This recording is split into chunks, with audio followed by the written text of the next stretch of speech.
3267 पर। सेक्स के टाइम पे the pain that comes along with it, they are not able to bear the pain. उनके लिए वो एक बहुत ही पेनफुल एक्सपीरियंस होता है, प्लेजरेबल नहीं होता और टॉलरेट करना भी मुश्किल हो जाता है। So what should they do? पहली बात तो ऐसा क्यों है कि एक्सेसिव पेन होता है कि वो बियर नहीं कर पा रहे, और क्या करना चाहिए ऐसे में? Pain is a mental thing. Okay. सबसे पहले तो पेन कईयों को बिल्कुल भी नहीं होता, कईयों को it feels like a pin prick, और कईयों के लिए इट्स लाइक वेरी एक्सेसिव। तो it is different to different people. कईयों में बिल्कुल भी फील नहीं होता है, ठीक है। तो हमें एक तो इस चीज का हवा क्रिएट नहीं करना है। सो द पीपल हु वही बात है ना, porn has made it like a deep moaning thing and pain thing. तो ऑब्वियसली हम देख ही वहीं से रहे हैं, तो हमें लगता है होता ही होगा।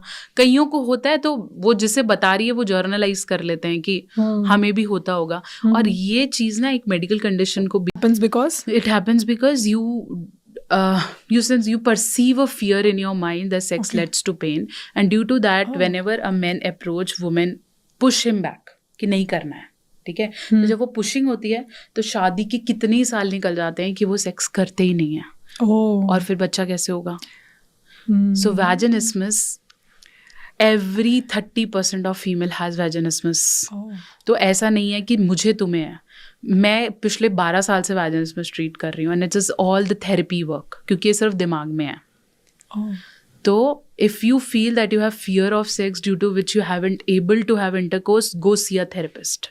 Oh my God, really? हाँ, कई केसेस में हाइमन बहुत टाइट होता है, क्योंकि आपने कुछ किया ही नहीं, आपने मास्टरबेशन भी नहीं करके देखा, आपने खुद से you never have touched your reproductive area. तो hymen इतना tight है that the gynecologist just do a little surgery type of procedure. She just cuts the hymen so that you'll have a good opening and you'll able to insert. तो you have to understand कि ये चीज़ के बारे में भी discussions बहुत important है। Otherwise पुरुष को लगता ही नहीं उसे ऐसा, because if you're married to a female who every time pushes you back, right, yeah. तो men says कि यार मैंने शादी क्यों करी है, और फिर